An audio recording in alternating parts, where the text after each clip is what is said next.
J'ai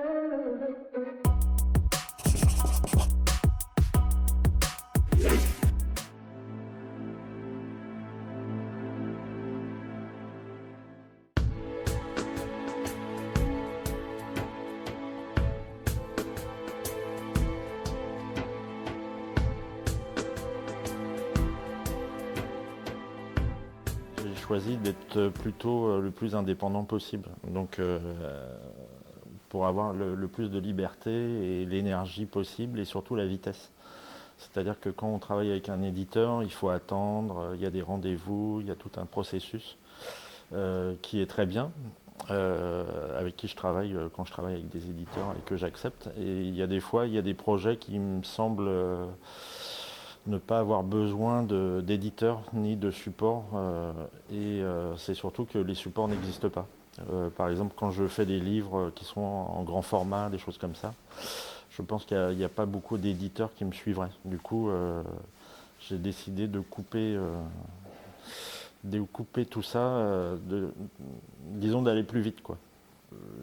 J'estime que ça va plus vite, surtout aussi dans les sujets aussi. C'est-à-dire que j'ai pas envie de me confronter à des avis parce que c'est voilà, il y a toujours des avis pour, des avis contre. Oui, mais voilà. Dès qu'on travaille avec des gens, de toute façon, il faut faire souvent des concessions ou même le regard de l'autre. Des fois me gêne parce que j'ai l'impression qui me, qui ne va, qui va pas dans mon sens en tout cas. C'est-à-dire que même un regard, même s'il est positif, ne serait-ce que de montrer alors que c'est pas fini, c'est parfois déstabilisant. Du coup, je préfère avoir vraiment l'esprit libre à ma création en tout cas.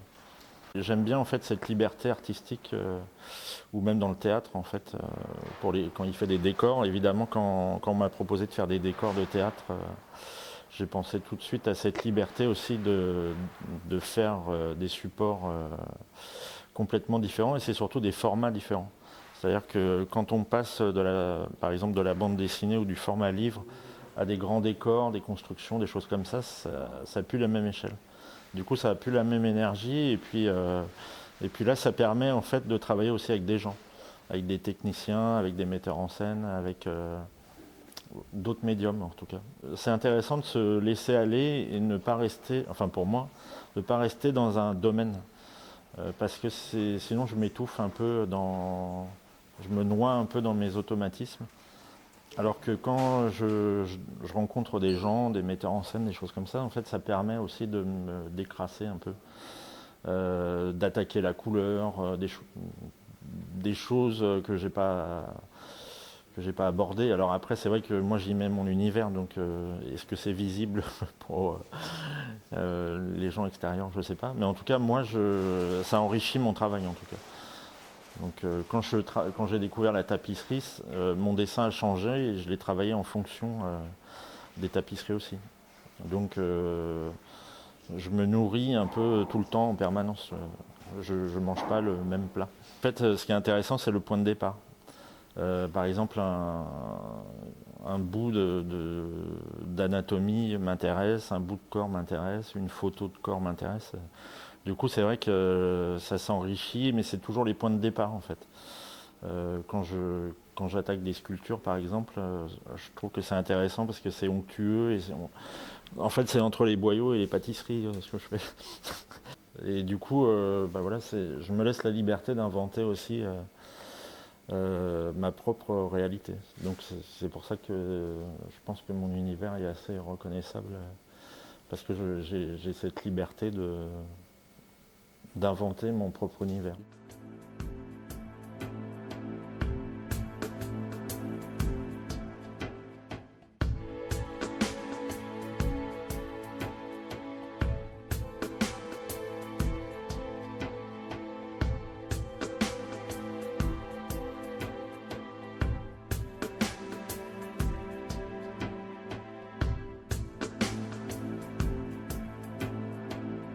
Je pense qu'il y a plusieurs familles en fait.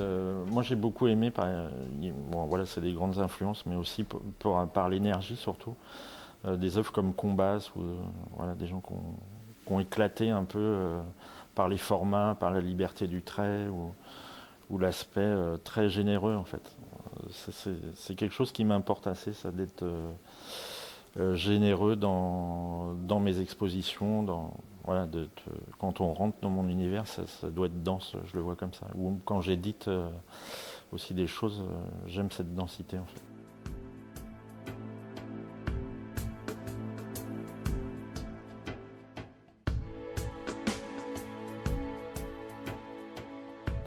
En fait, au début, c'était vraiment par accident. C'était une commande, on m'avait demandé un dessin en ombre chinoise, qui était pour l'association. Et puis, en fait, c'est parti de là. Je trouvais que c'était intéressant de casser un peu aussi mon dessin. En fait, c'est d'avoir un nouveau support pour dessiner autrement des formes. Parce que je pense que ça vient d'un ennui aussi de mon dessin, à un moment. Du coup, j'ai essayé d'attaquer une autre technique et d'autres histoires, d'autres façons de dessiner avec les ombres chinoises. Et d'avoir mon propre vocabulaire en ombres chinoises, tout en gardant l'autre. Et du coup, les deux se sont combinés assez bien en fait. Et j'aime aussi me relaxer en faisant une ombre chinoise quand j'en ai marre de faire des milliards de traits.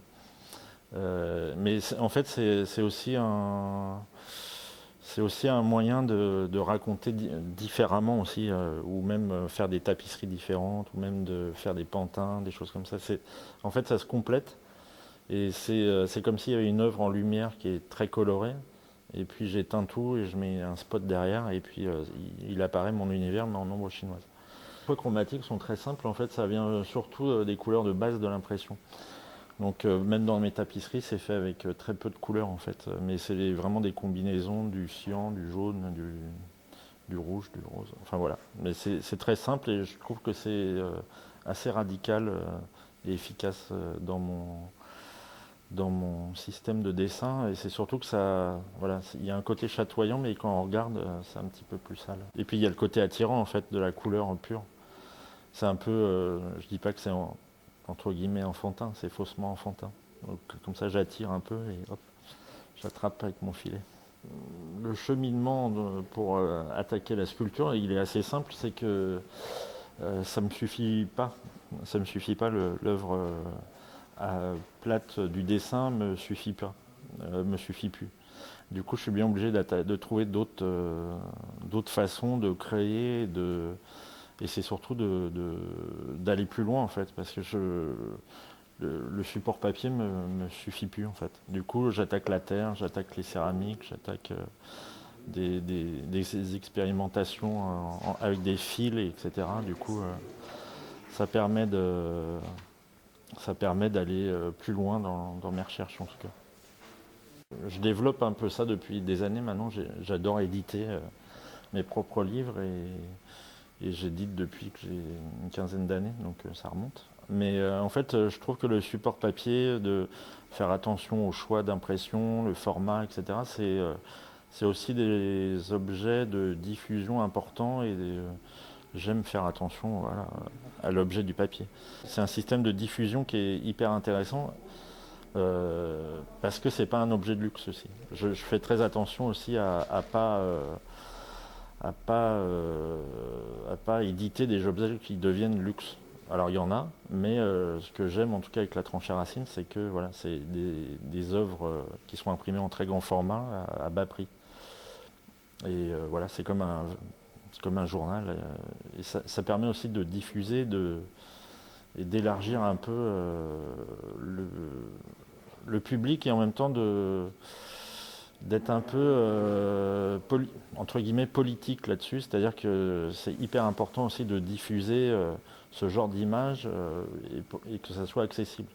J'ai pas envie que ça soit uniquement pour les gens qui ont les moyens de s'acheter des lithographies.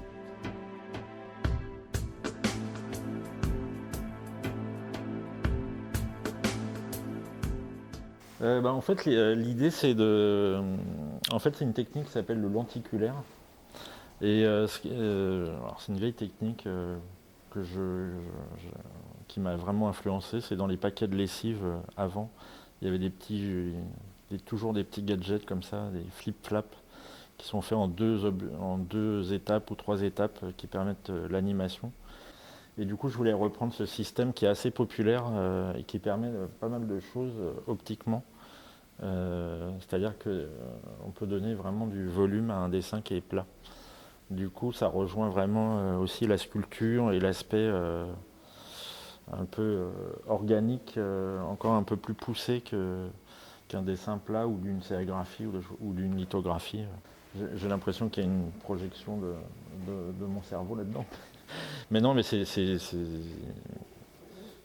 pense que mes fantasmes sont assez sains, hein, finalement, quand on voit ça.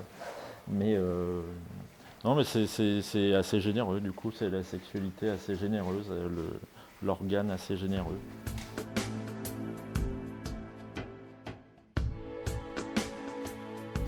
Bah, en fait, la tapisserie, c'est une expérience, en fait, parce que j'ai commencé à collaborer avec une marque de vêtements qui m'a laissé faire des petits essais comme ça avec mes dessins sur des systèmes de tissage. Là, c'est des tissages qui sont faits numériquement. Et en fait, ce qui est intéressant avec ce système-là, c'est que en fait, le fil, je me suis aperçu que c'était proche des dessins que je faisais dans les trams ou vraiment dans la recherche de la matière en fait par le trait. Et du coup, avec cette technique, on peut mixer beaucoup de. On peut travailler la soie, les matières brillantes, les matières mates, et en fait, de combiner pas mal de supports. Et j'ai trouvé qu'en fait, le résultat, quand on regarde de très près, quand on voit la maille, etc., c'est très proche de la touche d'une peinture. Et du coup, par expérience, j'en ai fait une tapisserie de cette taille, à peu près. Et puis j'ai continué. En fait, ça c'est une série qui va être, c'est une série de 40 tapisseries qui est en cours.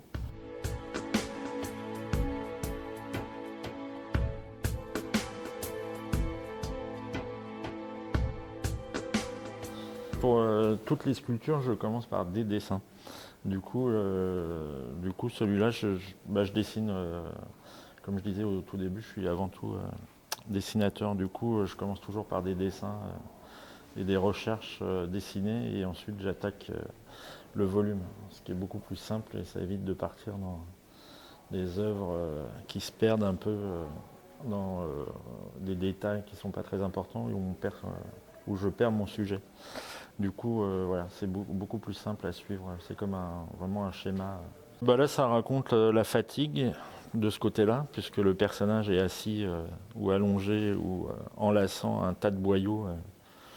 Mais finalement, j'y vois pas beaucoup de boyaux. C'est comme un oreiller qui est assez réconfortant. Et puis là, en fait, dès qu'on tourne un peu de cet angle où je suis, c'est plutôt la mort. Du coup, on ne sait plus très bien si c'est reposant ou si c'est agonisant. Bah, Baudelaire. Le beau, le laid, je sais pas. Moi, je vois tout beau en fait, hein. J'y mets assez de force pour que ça soit beau. Et je mets des brillances et des couleurs pour que tout soit beau. Mais voilà, ça dépend. Tout est relatif, hein. Mais pour moi, la beauté, elle est pas, c'est pas une carte postale en tout cas. C'est pas un paysage où on s'ennuie. Il se passe des choses. Ça grouille, ça vit, il y a du bruit et ça coule en général. Si ça coule pas en général, un paysage c'est ennuyeux. Chez moi ça coule.